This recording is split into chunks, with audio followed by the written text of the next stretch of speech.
The next thing I want to go over here is law of cosines. And when we use law of cosines, it's because we're given other information that would not allow us to start with the law of sines.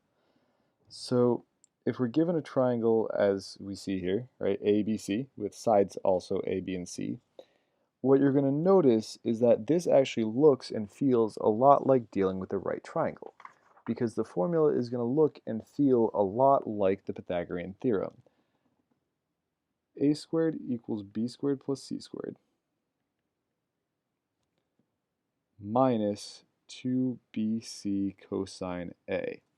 So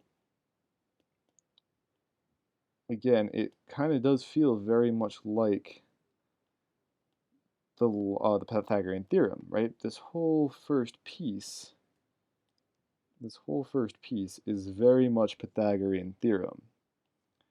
And then I kind of just adjust for the fact that I'm not really dealing with the right triangle, right? So this is very much Pythagorean theorem. And this is kind of the adjustment or the correction for the fact that I'm not actually dealing with the Pythagorean theorem. Our book will show this a whole bunch of different ways. They will show this written out for every single possible angle, or sorry, side that we could start with. So you might actually see it written out in terms of b squared, and it would look like this.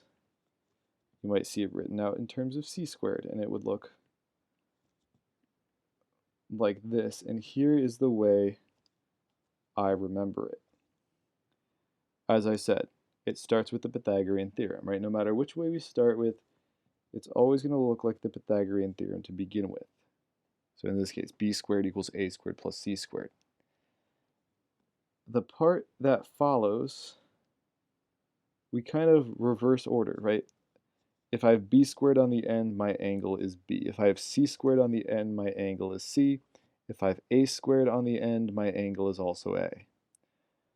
Whatever two sides I added in here, right, b squared plus c squared, I'm also multiplying them together, right? A squared plus c squared, I'm also having ac. A squared plus b squared, I also have ab. These do also appear on your formula sheet, but it is nice if you can just kind of rattle it off. It's going to save you time instead of having to go through and actually look for these formulas. Well, we're going to use these in two cases. We're either given all three sides,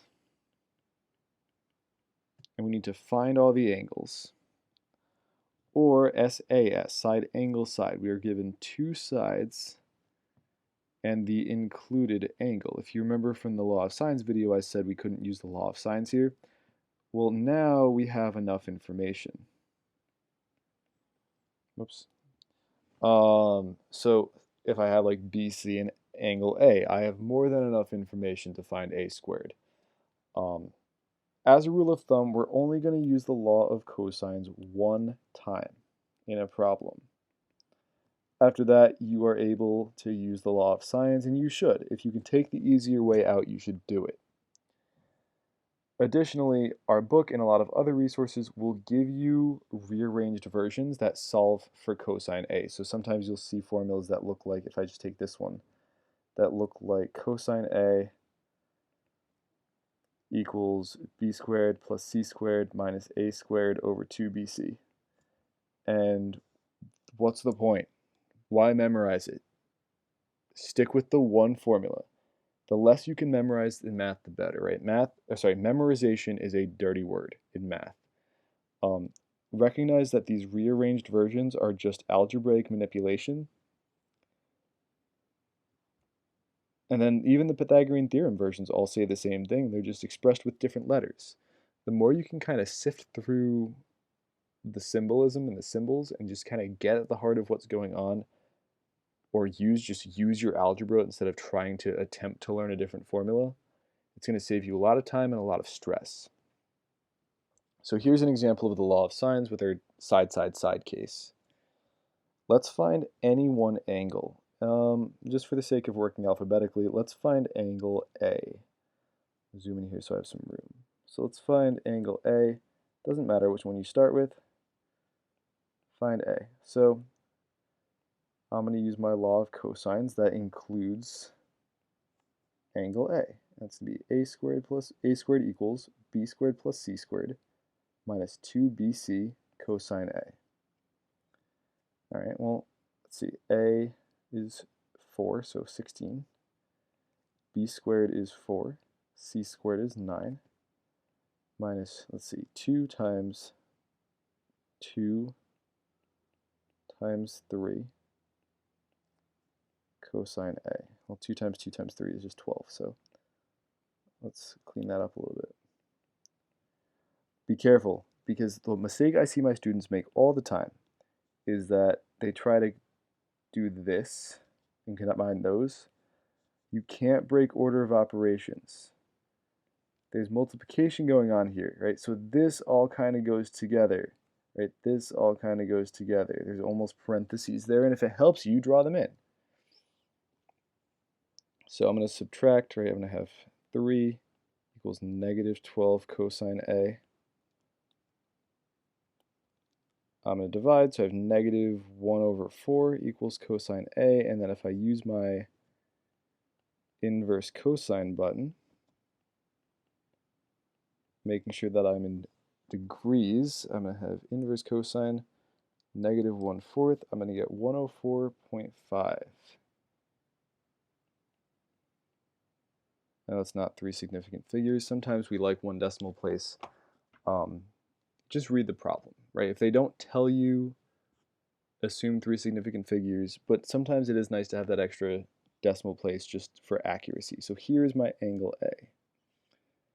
Well, from here on out, now I have an angle, which means I have enough information just to use the law of sines. So why waste your time sifting through the law of cosines again when you can just use the law of sines? So let's see, I have sine 104.5 over 4 equals sine B over 2.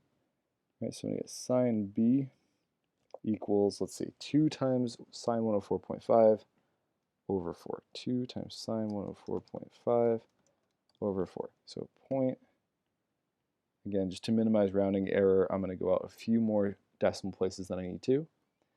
We're going to take the inverse sine of that, and I get about 28.95 or 29 even degrees.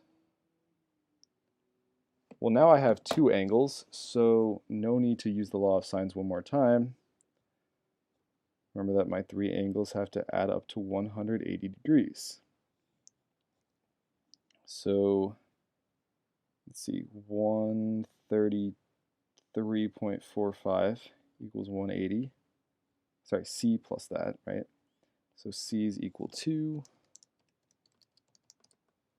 46.55 degrees, approximately. And now I've got my 3 pieces. So you're only going to use the law of cosines one time. We're going to see the same thing with this side angle side case.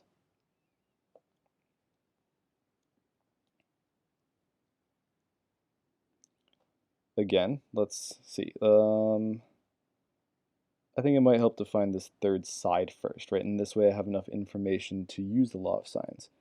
So we need to find B. So let's start with the point, with the part of the law of cosines that uses B squared and just spits out the answer. So B squared equals A squared plus C squared minus 2AC cosine B. All right, well, B squared is going to equal, let's see, 66 squared, A squared, plus 100 squared, minus 2 times 66 times 100 cosine 25 degrees. Remember, there's kind of parentheses here. I don't want to mess up my order of operations. Well, the nice thing about this one is I can just plug this all right in and it's just going to spit out, well, it's going to almost spit out the right answer. I get B squared equals 2392.74, which means B is approximately equal to the square root of that at 48.9.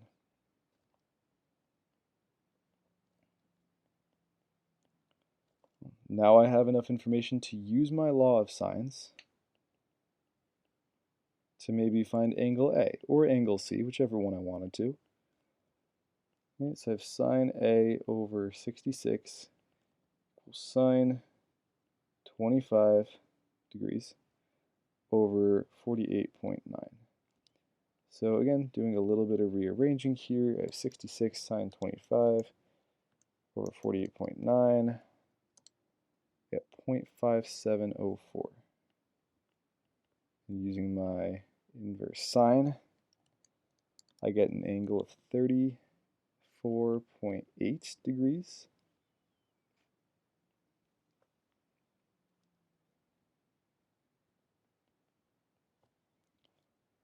And of course, that means I can just add up my angles and subtract from 180. Right, so C is going to be 180 minus the sum of those two angles, 34.8 plus 25. So I'm going to get an angle of 120.2 degrees. And that's just the law of cosines. It's really just a matter of algebra, right? Plug in what you know, solve for what you don't, and just be careful, right? Watch out for your multiplication, watch out for your order of operations. It helps to label the triangle, so I really recommend that you do that, right? Use the picture to help you. That's what geometry is all about. It's all about the visual.